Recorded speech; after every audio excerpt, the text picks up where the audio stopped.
alguna pregunta, pues ahora es momento de poder hacerla. Adelante, Yoli. Buenas tardes, pastor. Un gusto verle. Que Dios lo Buenas tardes, bendiga siempre. igualmente. Pastor, Igualmente, mi yo hermano. quiero hacer una consulta. Que sea sencilla, por Ahora, en favor. este día, viendo las redes y todo eso, viendo las redes y todo eso que pasan en YouTube, en Face, hay muchos que salen a explicar que Jesús resucitó y que esos 3 días que él estuvo en la tumba, se fue a los infiernos a predicar a las almas, a rescatar a Eva, a Adán, a Moisés, a todos los profetas del Antiguo Testamento, se fue a rescatarlos, a liberarlos para llevarlos al paraíso de su Padre. ¿Dónde dice eso, pastor? ¿Qué es desierto? ¿A dónde fue Jesús esos 3 días que estuvo en la tumba? Yo quisiera preguntarle eso, pastor, si me puede decir usted que sabe, ¿no? Yo no sé. Gracias, pastor. Muy bien. Es que resulta que hay personas que tienen una Biblia mucho más grande que la mía, con más hojas, con más textos, con más capítulos, con más versículos, porque esas cosas no aparecen en mi Biblia. Entonces habría que preguntarle a ese tipo de personas que afirman esas cosas, ¿dónde las fundamentan? Porque realmente en la Biblia que yo tengo de 66 libros, de Génesis a Apocalipsis, no aparece eso. Ahora, en nuestra web tienen un estudio sobre si Jesús bajó a los infiernos. Entonces pueden entrar en la página web, ponen esa frase en el buscador, bajó Cristo a los infiernos, y ahí tienen un estudio que demuestra que eso es una falsa doctrina católico-romana. ¿Ok? Jesús, lo que dice la Biblia es que bajó a las partes más bajas de la tierra, que es un eufemismo, es decir, fue enterrado, que fue sepultado. ¿Ok? Es una manera de decir que él murió y fue sepultado, pero no bajó a los infiernos porque Jesús no tenía por qué bajar a los infiernos. ¿Ok? Eso yo también me digo, pastor, porque él fue sin pecado, no tenía por qué bajar a los infiernos, ¿no? Claro. Pastor, pero su espíritu, cuando nosotros morimos, nuestro espíritu se vuelve a Dios o a donde nos tenemos que estar mientras venga el juicio, ¿no? Y de Jesús, pastor, no dice la Biblia nada y nosotros no podemos imaginarnos más de lo que no dice, ¿no? O... Tú haces la pregunta y tú la respondes, y eso es bueno. Es decir, Primera de Corintios, capítulo 4, versículo 6. Debemos acostumbrarnos a no pensar más de lo que está escrito. Montarse en el caballo de la imaginación y galopar hacia el horizonte generalmente nos hace perdernos. Elucubrar, hipotetizar, conjeturar, no son cosas que debamos hacer con la palabra de Dios. La palabra de Dios tiene, nuestra fe tiene que estar basada en así está escrito. Así está escrito. Y se tiene que dar dónde está escrito eso. Es decir, como se escribió, como dijo Jesús, como dijo Pablo, como dijo Moisés, así está escrito. Ese debe ser el fundamento de nuestra fe. El fundamento de la fe cristiana, única y exclusivamente, es la palabra de Dios. La palabra, las Sagradas Escrituras, es la base de nuestra fe. Si está en la palabra de Dios, perfecto. Si no está en la palabra de Dios, sencillamente es que no necesitamos conocerlo. Entonces, ¿para qué conjeturar? ¿Para qué montarnos en el caballo de la imaginación si vamos a llegar a perdernos? Grandes maestros de las Escrituras, personas como Armando Alducín, personas con un conocimiento increíble de las Escrituras, finalmente se han acabado desviando de la verdad por querer responder preguntas que la Biblia no responde. Y esto es algo que tenemos que tener mucho cuidado. Yo soy temeroso de Dios y cuando la Biblia no lo dice, yo prefiero decir, no lo sé. Así que ahí nos quedamos. Muchas gracias, pastor. Gracias. De nada, Yoli.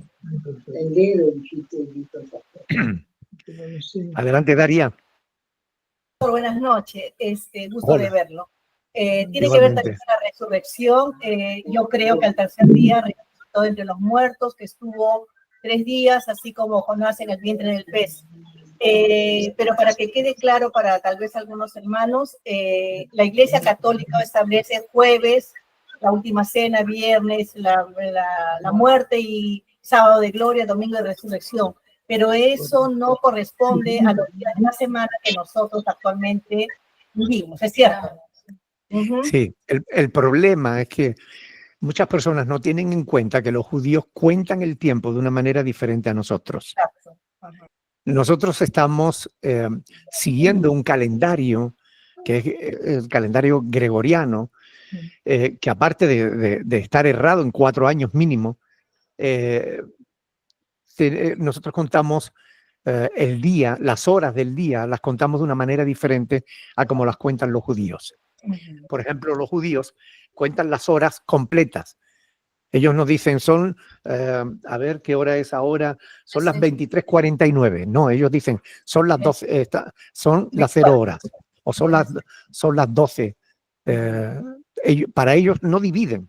Entonces, para ellos el día comienza a las 6 de la mañana y termina a las 6 de la tarde, o de la noche. ¿Okay? Teniendo en cuenta eso, se han hecho multitud de cálculos diciendo que si estuvo 3 días, que si no fueron 3 días, que si fueron 2 días y medio, que si fueron 4 días, otros que fueron, en fin, fueron 3 días, contado desde la cultura hebrea, desde la cultura en la que está escrito. ¿Okay? Por tanto, fueron 3 días y 3 noches. Gracias. Sí, gracias. Pastor Nicolás, una consulta. Adelante, Estela. Ya, acá en Apocalipsis 2:7 dice, el que tiene oído, oiga. El que tiene oído, oiga lo que el Espíritu dice a las iglesias. Al que venciere, le daré a comer del árbol de la vida, el cual está en medio del paraíso de Dios. Disculpe, ¿el árbol de la vida es la palabra de Dios o no sé? No, el árbol de la vida es un árbol cuyo fruto da vida. Es literal. Es el árbol de la vida.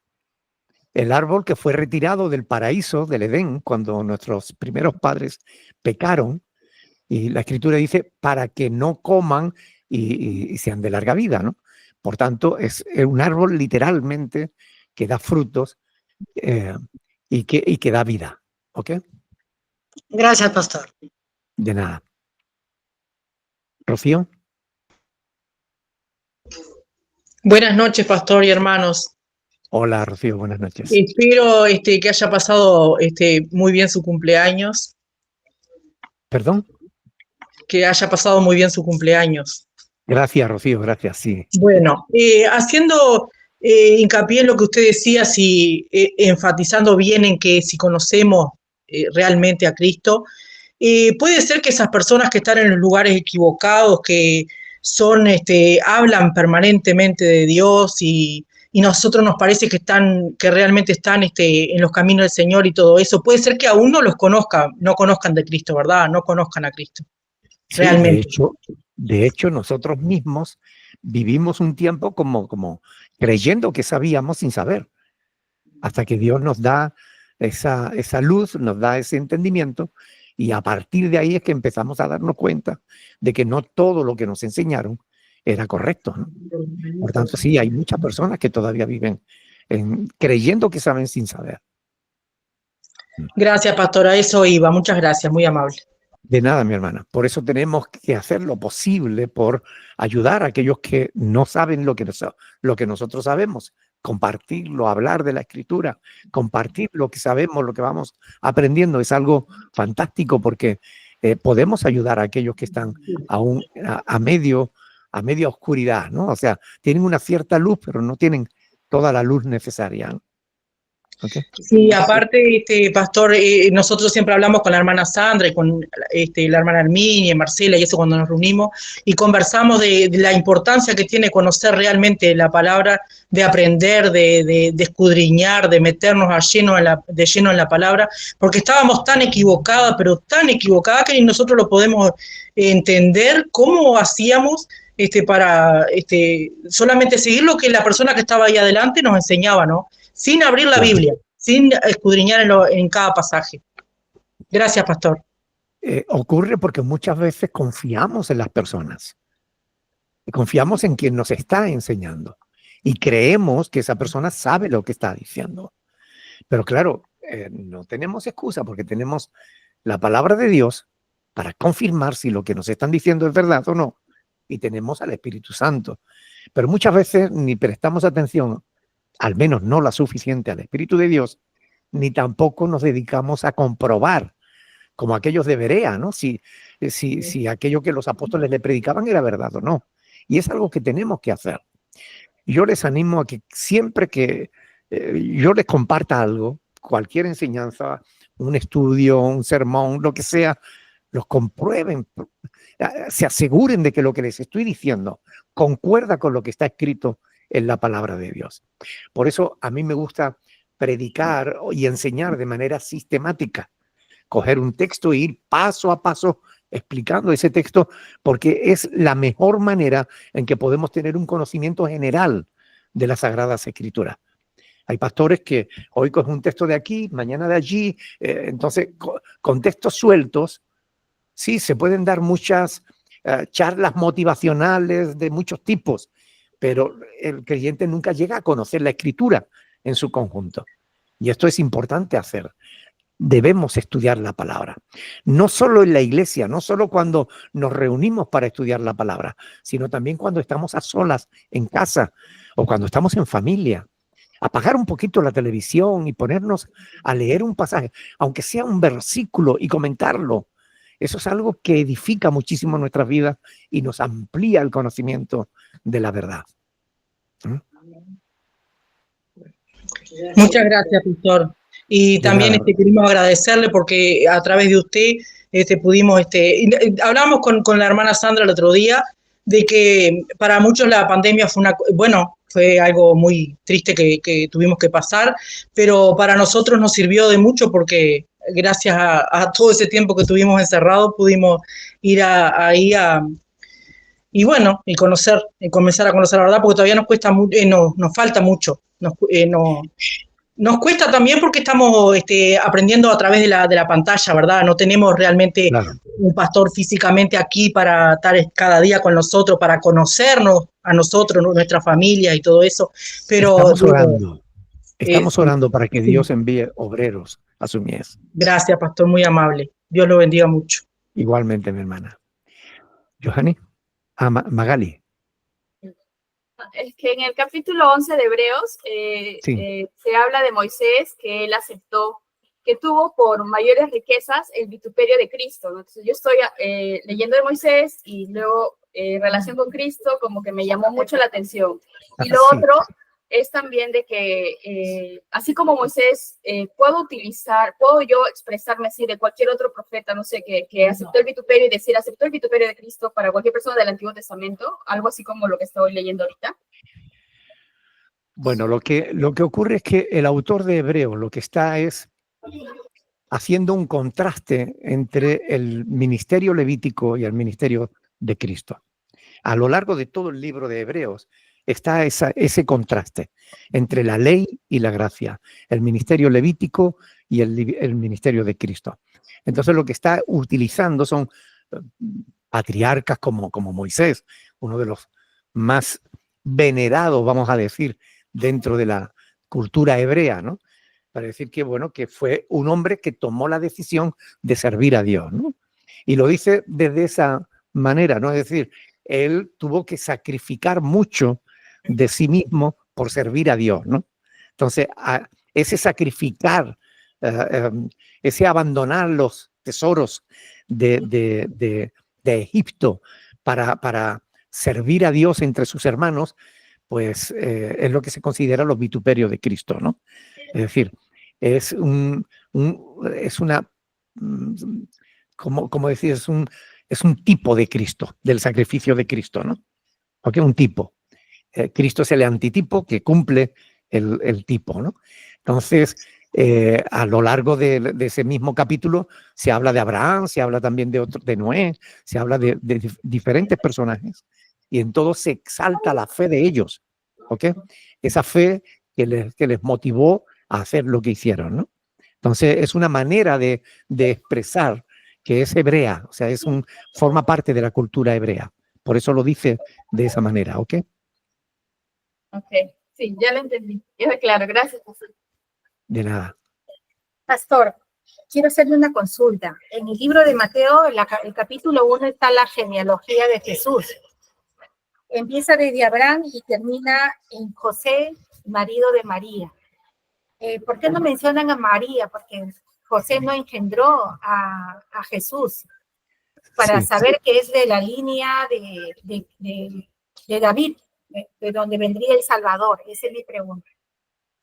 Las dos genealogías, tanto la de Mateo como la de Lucas, señalan que Jesús descendió de la tribu de Judá, descendió del rey David. ¿Ok? Sí. Por tanto, ¿por qué señalan a José, marido, cuando José no era padre legítimo de Jesús? Porque siendo padre, padrastro, ¿ok? También tenía los mismos derechos de herencia. ¿Ok? Cuando se adopta,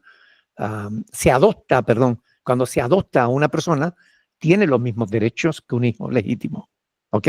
Por eso se dan las dos genealogías, por un lado y por el otro. Y en las dos se cumple que Jesús desciende es hijo de David. ¿Ok? En los dos. Sí, pero de María no se ve la genealogía. La mujer, con perdón, la mujer en aquella época no era considerada importante la genealogía de la mujer. Era la genealogía importante en la cultura hebrea era la masculina, no la femenina. Bueno, está perdonado, pastor. Sí, que no fue decisión mía, fue decisión de los judíos. Bien, pastor, le reclamaré a ellos. Nura le va a hacer una pregunta también. Yo la explico, pero fueron ellos los que lo hicieron así. Okay, sí, gracias. Pastor, aquí espero, bueno, en el capítulo 11 de Hebreos sabemos que habla de los héroes de la fe, pero termina en los dos últimos versículos, quisiera que nos ayude a entenderlo. En el 39 y el 40 voy a leer. Y todos estos, aunque alcanzaron buen testimonio mediante la fe, no recibieron lo prometido, proveyendo Dios alguna cosa mejor para nosotros, para que no fuesen ellos perfeccionados aparte de nosotros. Esto de perfeccionados aparte de nosotros se refiere a la persona de Jesús, nacimiento, muerte y resurrección. Es que ellos no tuvieron el privilegio que hemos tenido nosotros de saber del Mesías que vino, que se cumplieron en él todas las profecías, que murió, que resucitó y que nos transmitió esa esperanza viva que nosotros gozamos, ¿no? Ellos no, ellos estaban mirando hacia adelante. Nosotros ya miramos hacia detrás y ya vemos el cumplimiento de todas esas profecías, ¿no? De ahí viene ese de eso, no recibieron lo prometido, es decir, lo que ellos anunciaron que iba a venir. Perfecto. Gracias, pastor. De nada. Marcela, ¿quieres hacer alguna pregunta? Sí, pastor. Mire, yo le quiero consultar, que hay algo que yo no entiendo, es justo lo que estaba hablando, en el Salmo 143, le voy a leer 2 versículos, pero sí, el que no entiendo es el segundo. Dice así: oh Jehová, oye mi oración, escucha mis ruegos, respóndeme por tu verdad y por tu justicia.